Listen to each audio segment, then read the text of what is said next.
So this is day two. I'm not sure if I mentioned this in day one, but FWA had like a whole event at the aquarium, which was like one of their big things. I wasn't getting into that thing. I mean, one, registration took so long, and two, apparently you had to I think you had to have like some sort of like reservation to go there.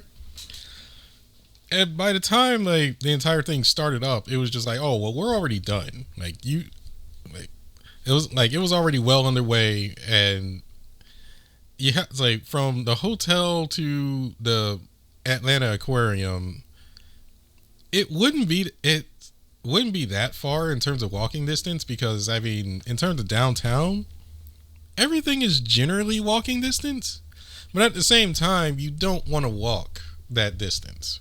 That it's kind of that you could walk this, but you really don't want to, and you really shouldn't. Type of deal. So yeah, I forgot to mention that. I believe I forgot to mention that. Anyway, moving on to Friday. So Friday, considering my experiences with getting food and essentially getting lost in the hotel back in 2022, trying to find things. Well, we learn, right? Yeah. So woke up early, went to the food court or cafeteria or the mall, whatever the heck they want to call it.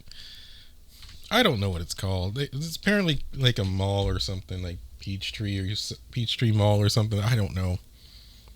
It's just a thing that's like connected in between like all three main hotels, and it's the Skybridge thing. So I'm going there. I'm getting breakfast early. That was generally simple. And what you guys should know is that this year we had online queues for getting into areas like Artist Alley and Dealer's Den. I might have mentioned this in the last part, but basically, in order to get into Artist Alley, Dealer's Den, and a couple other big time areas or events, you had to do this online queue thing. And it's basically like you go onto this website. You go onto this website, you plug in your information, and like you put in the time that you're trying to go. And you should have a reservation spot.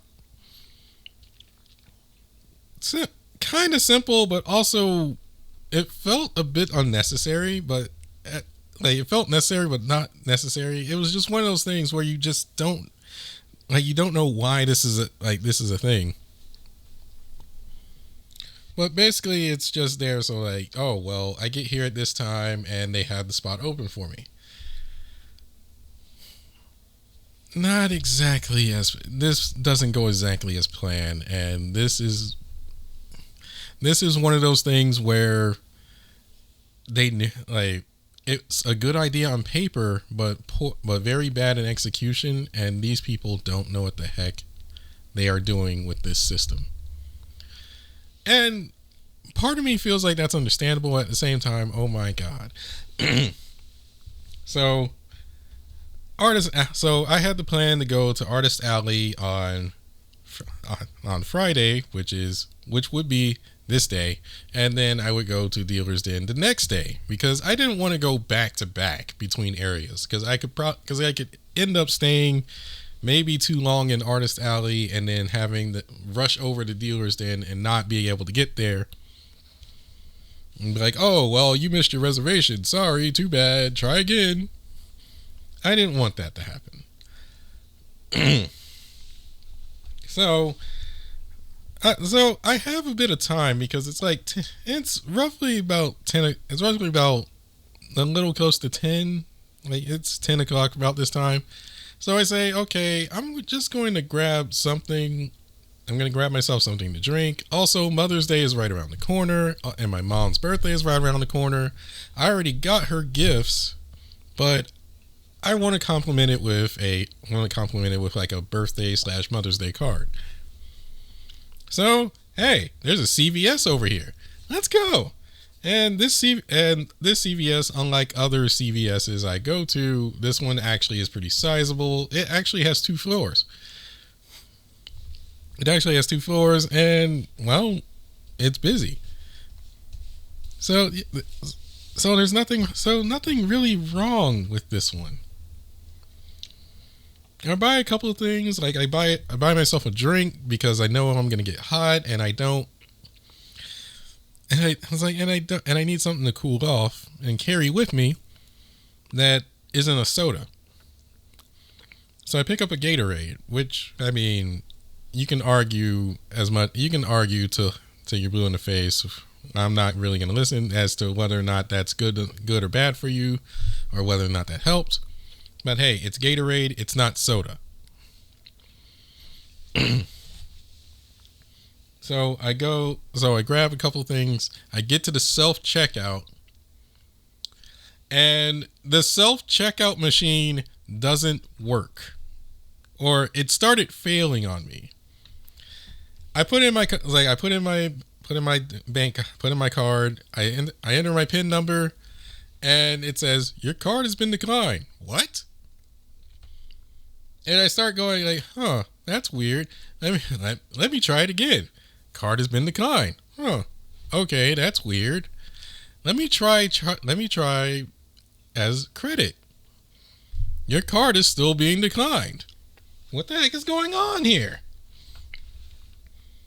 And it's like, it is not taking my PIN number. It didn't want to take it as credit. It didn't want to take it as debit. I was like, what the heck is going on here? Why is this happening?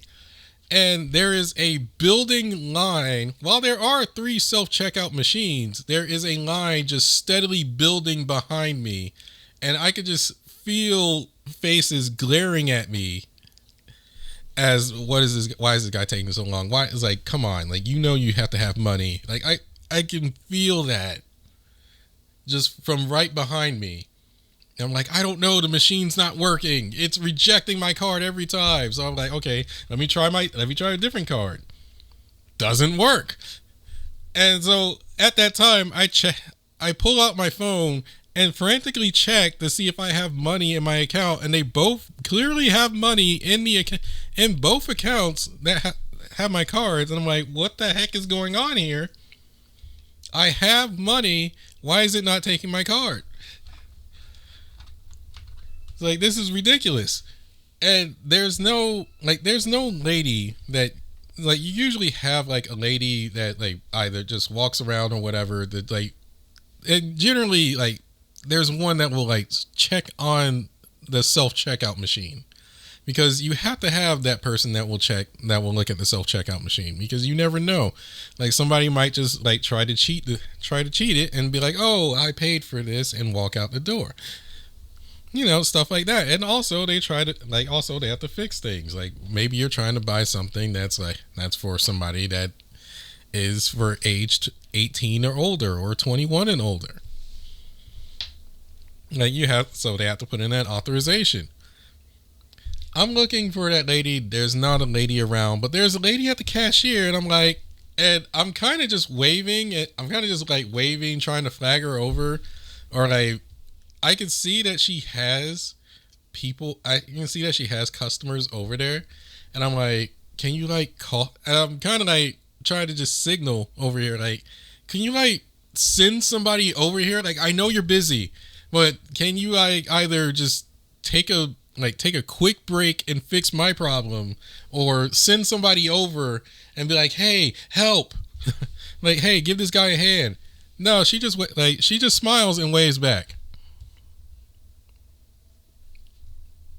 Yeah, I was dreading myself. And by the way, the time for my queue to go to Artist Alley is at 11 o'clock. It is now 10:30. Now, granted, it shouldn't take me 30 minutes to get over to Artist Alley, but I'm face down with 2 problems. One, Artist Alley in terms of hotels is pretty much all the way on the like the 3rd hotel that is farthest from me in terms of CVS. So that's all. So that's a bit of a walk. Two, I don't exactly know how to navigate through the 3 hotels to cross the sky bridges. So I'm already lost in terms of how to get there. I needed this extra time just so I could.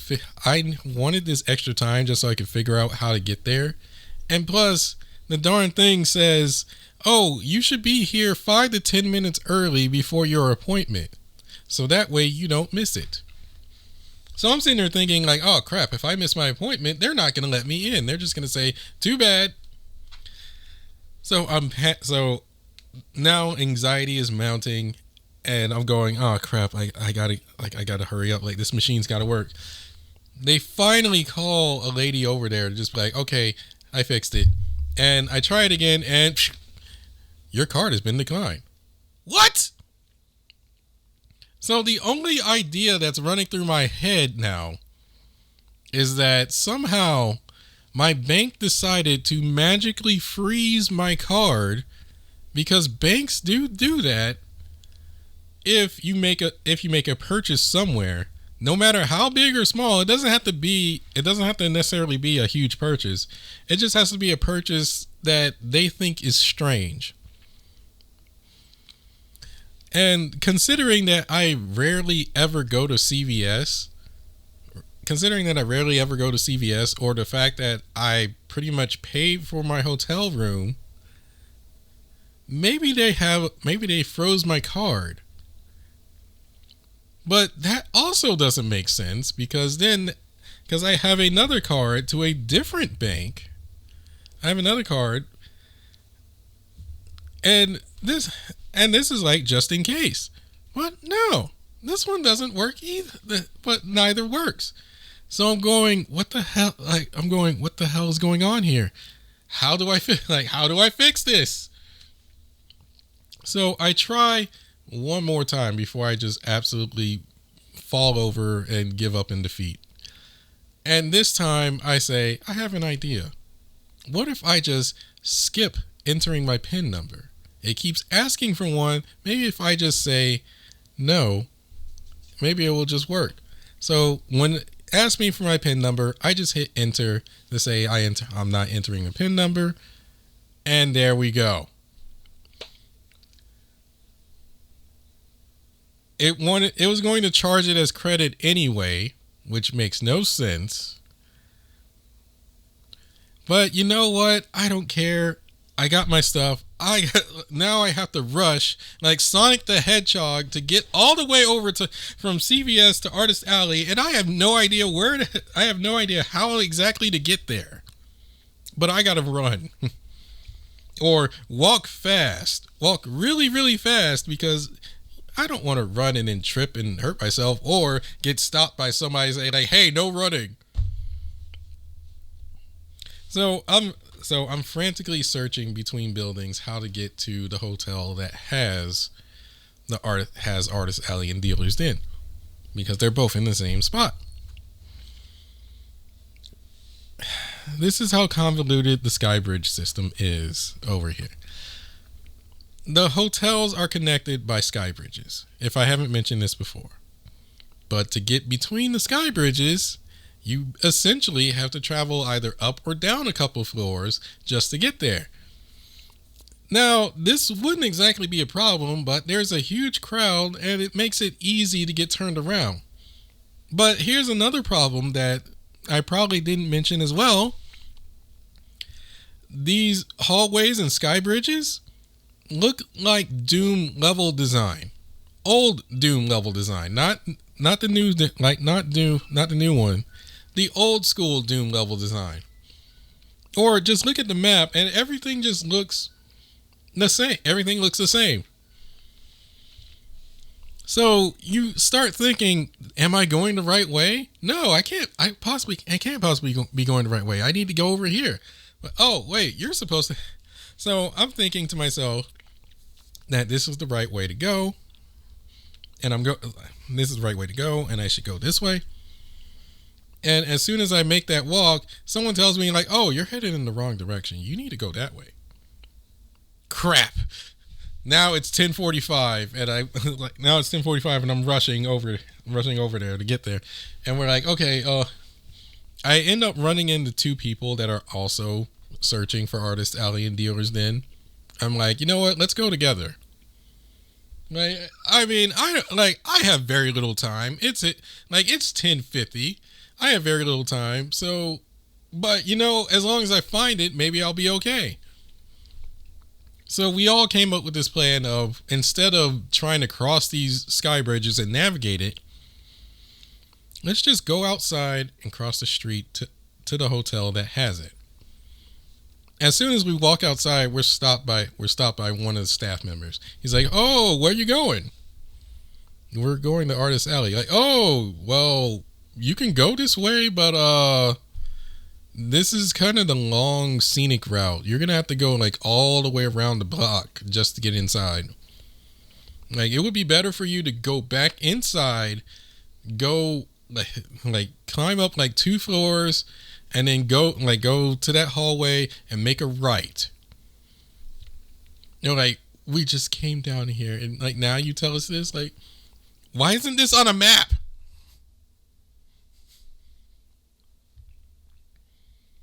Like, why isn't this on a map? Oh.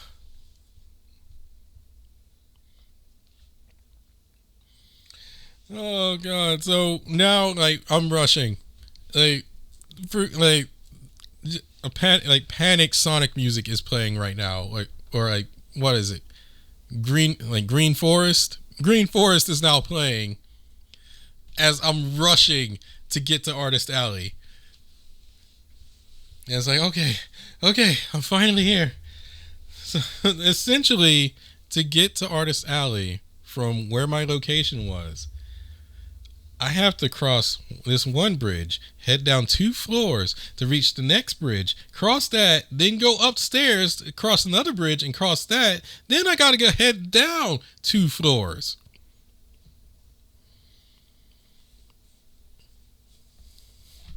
This is essentially the same as and yeah, there's still I still feel like there was the option of just going to the front door, but it felt like this entire thing feels like Final Fantasy VII, the OG Final Fantasy VII, where you're standing in front of Shinra headquarters and you're making the decision of, do we want to take the stairs or do we want to go in through the front door?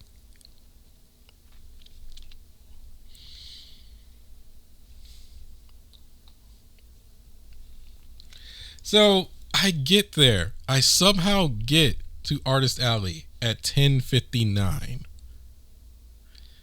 So I'm technically right before my time.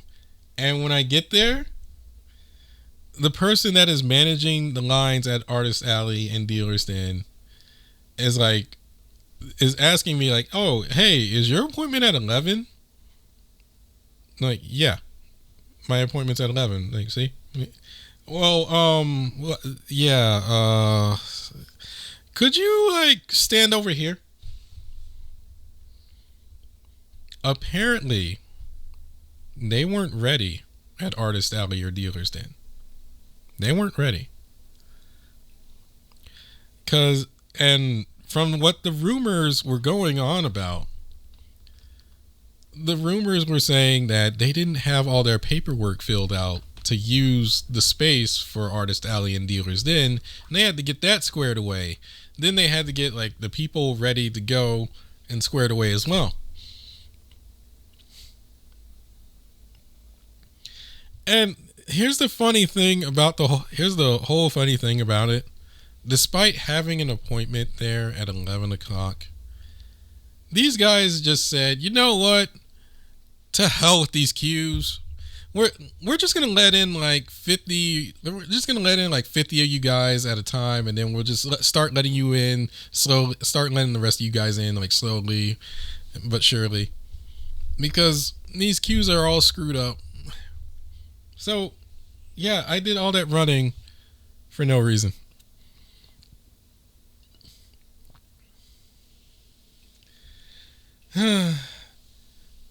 So the next thing. And I ended up missing a panel because of this. It's pretty much lunch at this point. I go to grab lunch and I end up late for a panel because I made a mistake here. I decided, okay, I'm just going to grab lunch and then I'm just going to lie down for a bit in my hotel room because I'm a little bit winded from traveling, and I'm also carrying a bunch of stuff because I did buy a bunch of stuff at Artist Alley, and yeah, okay, I'm just gonna put some stuff away, lay down for a bit, eat my lunch, then move on. So the thing is, I had no time for my lunch. I had virtually no time for my lunch because I had to wait. I had to wait on the restaurant because this is one of those restaurants that it serves ramen. I'm like, I never had other restaurants ramen before. Let me try this one. The ramen takes forever, and also the boba tea takes forever because there's this mass high order. The boba tea was good. I think it was cinnamon brown sugar boba milk tea or something like that. I don't exactly remember the flavor, but it was good. It was a weird new taste for me because the boba thing was new, but I guess that's why they had the straws built the way they do. When I look at it, it just looks like there's spoiled or just some spoiled little mold balls sitting in my tea, and I'm like, what is this? I'm like, oh, it's actually good. It's not. But I barely had any time to actually enjoy any of my food because another panel I was going to was pretty much in the midst of starting out. And the thing about panels is that you can always go in and out at any point in time, but generally you want to make it within the first 30 minutes of it because you tend to miss a lot of the important stuff of a panel. And this panel was essentially Georgia Furs because the Georgia Furs panel and Georgia Furs is basically for furries that live in the state of Georgia. And I'm like, maybe I could meet some people from here and get connect and have some new friends.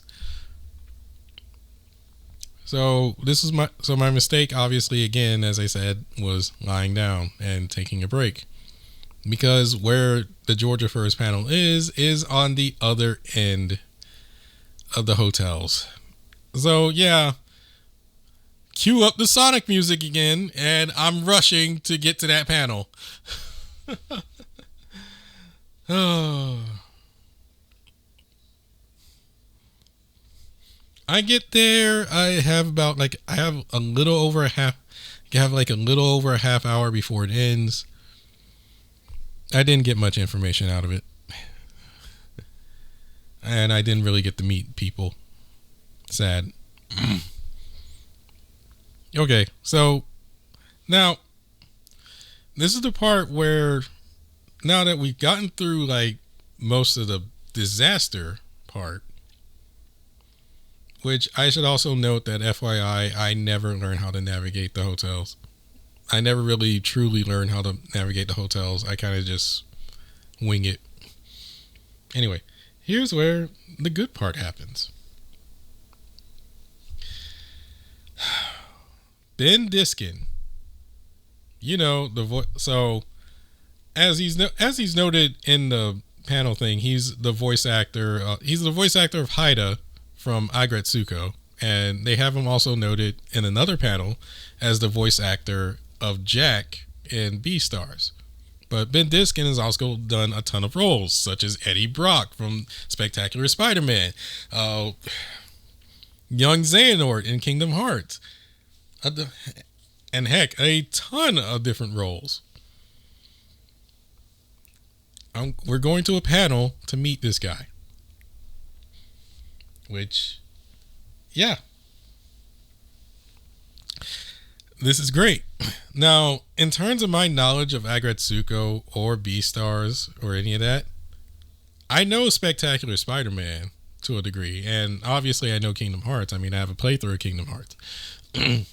But in terms of Agretsuko, I know next to nothing about this show. I know very little about this show. I've only watched a Christmas special of this entire thing. And I went, oh wow, this Christmas special's fun. And as far as I know in terms of the character, Haida to me is just a character that everybody draws for no reason. And I'm like, okay, I don't really know this character. So we're getting to meet Ben Diskin, which was exciting because this is a voice actor, and I'm like, I get to hear some things from a voice actor as to like what it's like and everything. This is gonna be fun. He was so down to earth and natural about everything. It was very enlightening to listen to this guy for everything he's done, because I was honestly just amazed as somebody who is trying to find the correct path in terms of doing voice acting. This was very enlightening just to see someone talk about it. And he even gave me a website that I could use to be a voice actor, which was I believe it's called I want to be a voice actor.com, something like that. Which is just like an entire web page of just actual good information as to like what you should do and suggestions in terms of being a voice actor. And I went, wow, this is actually very informative. And also funny.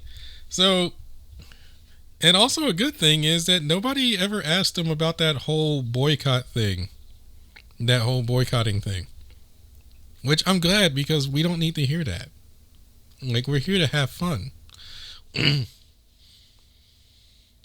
So, for things that he explained, he says that, like, Ben says that he relates a lot to Haida the most in terms of, like, all the characters that he's played, he relates to Haida the most.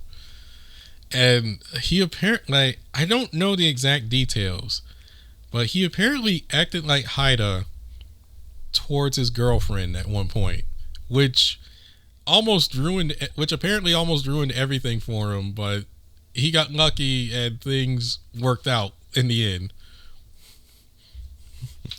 It was kind of funny, and at the same time as I'm listening to all this, I'm like, I need to watch Beastars. I'm like, I need to watch Agretsuko. I'm like, do I still have net?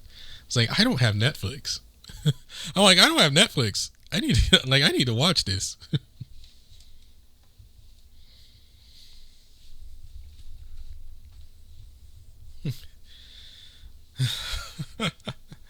But overall, it was great just listening to him, especially like how he essentially comes up with character voices.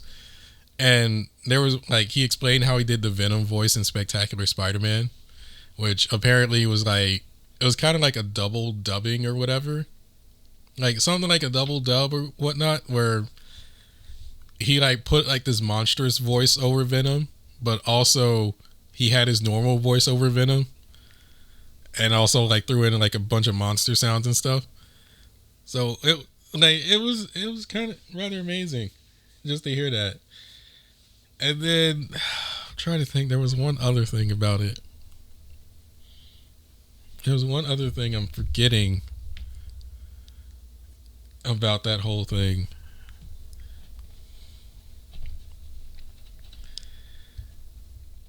Oh, how essentially he comes up with different character voices or personalities to fit the voices.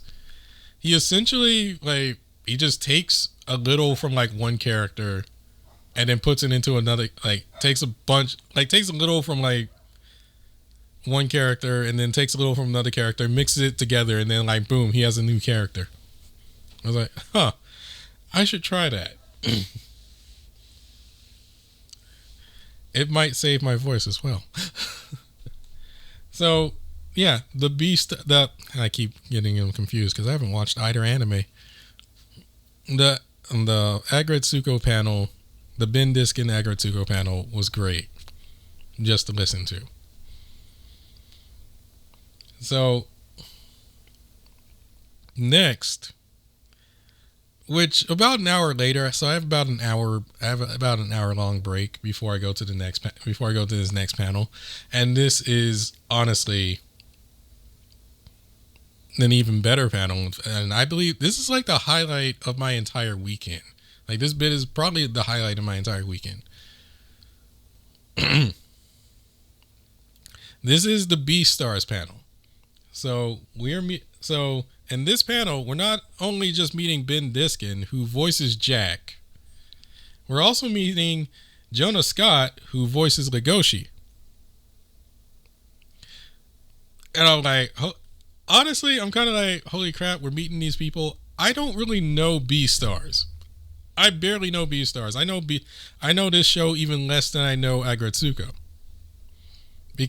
And as far as I know Beastars, there's like 3-4 characters people draw constantly and want them in, and we have no idea why I have no idea why they draw them, but they just draw them. I have no idea why they draw these guys, but they just draw them, and I'm like, okay, I know nothing about this show. I know nothing about this show. I know nothing about this show, and I'm like, But you know what? I'm meeting voice actors. Like, I'm meeting voice actors, and I get to listen to it. So, according to Jonah, a lot of Beastars was important to him because he was going through a hard time with his family. I don't know the exact details. I have to confirm it. Which was wow. Like, it's honestly one of those things for me that I listen to this whole, like, as I'm listening to these guys, it just reminds me, like, hey, these guys are essentially down to earth. It's like we're on more or less the same level.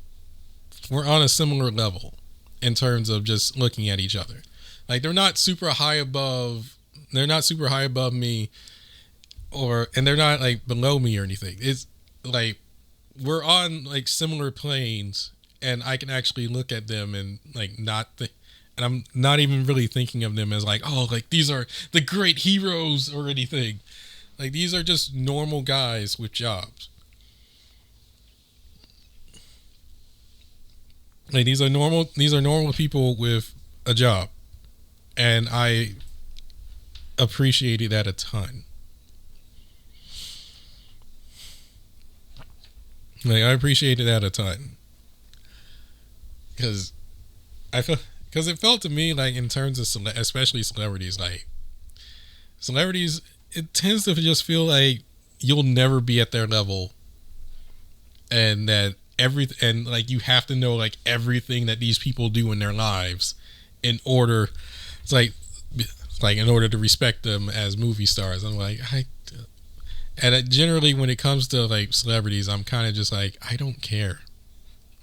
I'm kind of just like, I don't really care. So it was a great reminder to just show that like these people are normal. All right, normal on my level. I can I can actually approach them and not feel ashamed or I'm too poor for them or whatever. And they both appreciate furries. I believe that I believe they said that they are not furries themselves, but they essentially know furries and they know how it works. And it's not just whatever the MTV special is. I'd never even seen the MTV special, and I never even knew they'd done it. And it's not whatever the news promotes. It is they know what furries are, and they've seen it, which is appreciative. The only thing I know, FYI, the only thing I know that generally puts furries in a bad light was a CSI episode. Anyway, the funniest bit, and I hope somebody that went to that panel, if you are out there and you come and you hear this, find somebody to animate this part. Find somebody to animate this part, because this is the most hilarious bit of the entire Beastars panel. So it got to a whole question and answer thing. And yeah, there's a bunch of question and answers I should throw out there, but this is the one that this is like the biggest highlight. I'm going to try my best to like reenact it. During the question and answer, this guy stands up and he goes, "So I'm like very shy and awkward and stuff. Like, you guys are great at everything. In your own character voices, as your own characters, how should I like go about meeting new people and whatnot? And just like and stuff. I don't know." So Jack answers. Ben Diskin as Jack answers, "Okay, I'm going to tell you this right now. Get over it."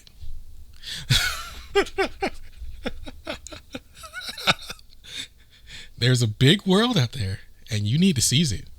So you should just stop being shy.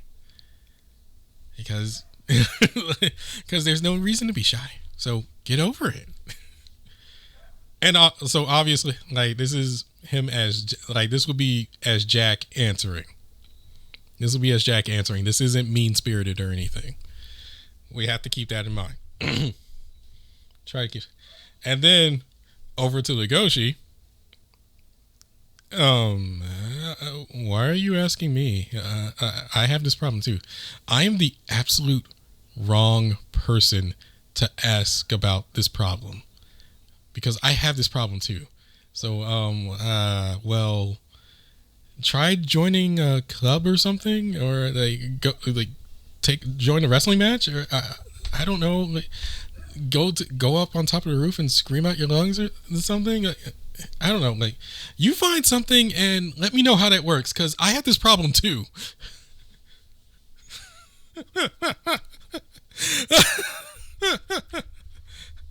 I hope, like, just God. I hope somebody that was at that panel recorded that bit and just just get someone to animate it, or just upload it, or get someone to animate it, because that was the greatest. That was like the greatest bit ever. Well, that was like the greatest bit for my entire weekend. That was oh.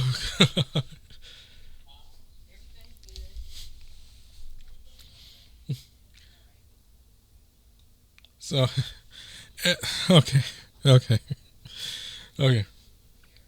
So another thing about, like, another question that they asked, like, that they answered when it came to for them to do voicing and like about ad-libbing, apparently for those shows, or really in terms of dubbing anything in Japan in a lot of cases will never allow them to ad-lib. They will never allow them to ad-lib because they want them to say exactly what's on the paper. At least those studios that they were working at, they did not want them to ad-lib unless they were told to do so. And if they tried, it ends up getting cut out anyway. So obviously there's like a lot of deleted content that we'd never get to hear.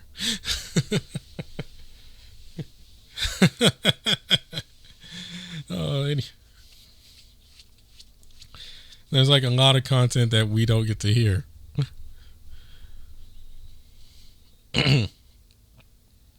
And then there was also like, trying to remember. I'm trying to remember. There was one other bit that they mentioned.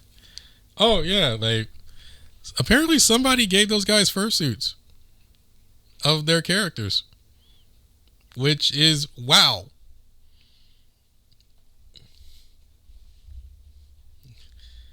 Well, yeah, like those two guys were incredibly chill, and I love it. I just love listening to them. I wish I could have met them. I honestly wish I could have met them later because they said they were going to like dealers. They were going to be like at Dealer's Den or Artist Alley for a bit. I must have missed them. I wish I came across them again because I wanted to ask them some questions personally.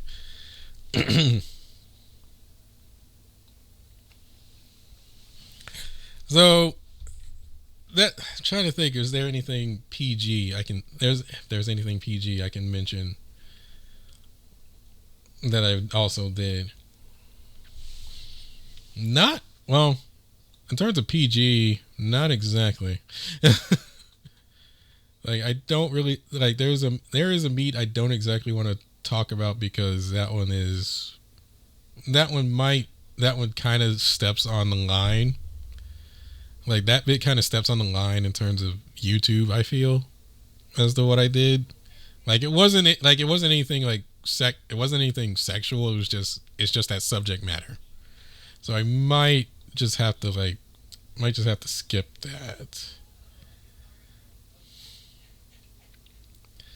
But there was essentially two meets where I tried to meet where I essentially met people, didn't do and did a lot of stuff there. Got a commission out of there. And then yeah, about it. Like if it, like anything that like I get a commission or stuff related to it for, I'm gonna upload that to various websites later. Yeah. I feel like there's something I'm missing in terms of about the voice actors meet 1 and 2. I feel like there's something I'm missing there, and I can't think what it is. But that's generally it in terms of Friday. So that's day 2. Like it was honestly a very entertaining day, despite all the challenges of navigating navigating Doom style hotels. It was like this was actually great, and I was like, okay, I'm not letting anything stop me. I'm going, and I'm glad I actually went to those things. So hopefully it'll help me be better in terms of reading visual novels and whatnot, and pursuing a job in voice acting. Anyway, we'll move on to day 3. And I just remembered what I forgot about the whole thing. So there was a question about subs versus dubs, and they basically said they hate the whole subs versus dubs argument. And I have to agree. Like basically it's the fact that you get to listen to your anime in whatever language that you speak, whatever your native language is. That's the main purpose. It's not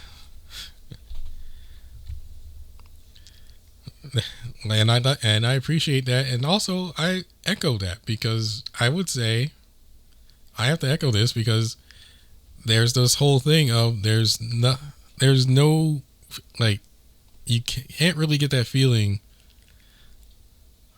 How to put it?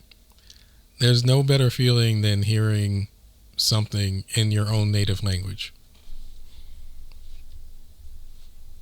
Well, there probably is a lot of better feelings, but essentially hearing something in Japanese versus hearing something in the native language that you speak gives a much different feeling. Anyway, so that's it. All right, moving on to day 3.